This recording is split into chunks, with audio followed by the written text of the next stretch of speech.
Okay, just to minimize here. So I will have a short presentation as an intro to this workshop. After me, you will have interesting presentations from our colleagues from the department and also from abroad. I am Dragan Milošević, assistant professor at this Department of Geography, Tourism and Hotel Management, and I'm the leader of this project called Extreme Heat in Serbia. As you can see from the name, yeah, we're tackling one very important issue. It's one of the most important issues of global climate change. It is the global warming, especially seeable in large medium cities. Okay, so about the project, you can see here who are the sponsors of our project. So these are all global agencies. One is the Global Disaster Preparedness Center of the American Red Cross. The second is the Red Cross and Red Crescent Climate Center. And the third one is Global Heat Health Information Network. So these three centers provided the funding for me and about 15 more colleagues from for the countries that have problems with finance, like countries with low finance instruments and also medium finance instruments like Serbia. So in that regard, actually, we are maybe only from Europe. There are also countries from Asia, from Africa, and so on. And we are very thankful for their support. It's a short project, 6 months, very intensive. You will see what we have to do in these 6 months. Who are implementing the project? So it's our Faculty of Sciences at the University of Milošević. We have 2 departments involved. One is our geography, and the second one is the Department of Mathematics and Informatics. Why? Well, we have a large data set. So for these large data sets, it's good to have mathematicians and statisticians who can analyze it more in detail. So we invited colleagues from mathematics. You will see us here. So yeah, here is us, the team. You can see on the left side, this is the people from Department of Geography. So koleginica Daniela, me, Jelena, Stevan. So we are mostly climate people and also impact of climate on demography, on population. So this is Petersburg. And also we have a colleague, Professor Zora Melužanin from Department of Mathematics and Informatics. And she's good in statistics, and she's the one supporting us with this statistic work in very precise detail. Okay, so what's the rationale of this project and what are the aims?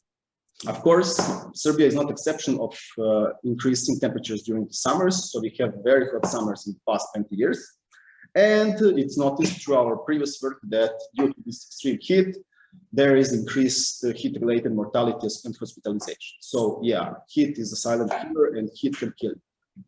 It will hardly kill you if you are 20, but if you are 70, yeah, it can unfortunately finish you off. So it's very problematic. Also, a lot of hospitalizations. So during the summer, there's increased number of patients in hospitals and so on. So this is a problem for all countries, including Serbia. Unfortunately, up to now, there are a limited number of studies due to lack of finance, and with this, we want to fill this investigation gap. So we want to analyze these things. I have some background images. Just here, just to check, or is it just a second? Yeah, maybe this one. And maybe I'm also creating no. Okay. Just to minimize this. So what are we going to do? As you can see here, we want to identify the local heat thresholds and triggers in Serbia. What does it mean? In our data, we want to see at which temperatures there is a statistically significant increase in mortality and hospitalization. So is it 28 degrees maximum or 35 or so we will play maximum, minimum, mean temperatures combination. So we want to identify the triggers when the hospitalization and mortality increases significantly based on statistics. And of course, for this, we need a lot of data set. And this will be hopefully published next year in a couple of papers. We have a few research questions. You can see here how many people died during the recent heat wave events in the last couple of years. Also, what combination of temperature, humidity, and other parameters like duration of the heat wave, intensity, and so on, when do they lead to increase in death? Statistically significant, of course. And this will be supplemented with the detailed analysis of mortality and hospitalization in Novi Sad. So we have a lot of good data from Sremska Kamenica Medicine Institute about hospitalization and mortality. So it's very detailed, and we want to to do one more detailed study just for Novi Sad. Others are for the whole Serbia. And of course, it's not just about science and working on papers and projects. It's also about increasing awareness about this topic among young people, especially because you are the flame bearers in the future of all work. So of course, you have to continue the work that we started. And so we want to increase your awareness about this important issue and what are we doing here and also in other countries around the world. Swiftly through our project outputs, the first one that we created is the climate report for Serbia for these 22 years, from 2000 until now. We used data from about 50 stations from Serbia and created the report. Of course, it's climate, so it's about temperature, humidity, wind, and so other parameters. You can download it from our website. I will show the link later. Also, it's not just climate, there is also a bioclimate report with different bioclimate indices about subjective feelings of population, thermal comfort, and so on. These are the most famous outdoor thermal comfort indices, humidex, PT, UTCI.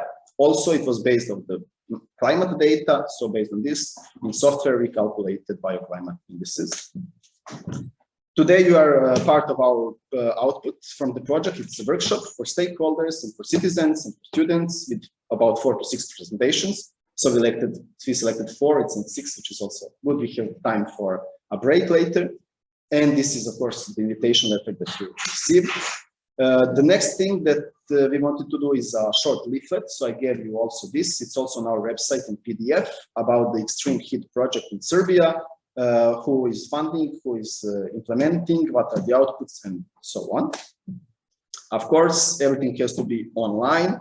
We have to be visible. Our project has to be visible, but also us as researchers. So, for example, for you young colleagues and students here, it is very important, for example, to have a LinkedIn and a Twitter account. Without it, you cannot be professional. So Facebook, TikTok, and others are for fun, but for job, LinkedIn, Twitter, and so on.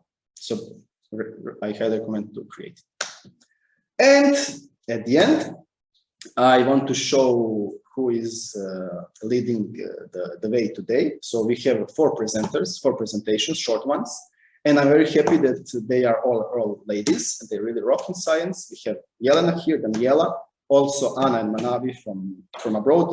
They are joining us via Zoom link. Hopefully, in one of the workshops in the future, they will also join us in person. I will not introduce them in detail now, not to waste time. Of course, when they have the floor and start talking, they will introduce themselves, where they're coming from, their background, and also they will give you interesting lectures. Okay. With this, I will stop now.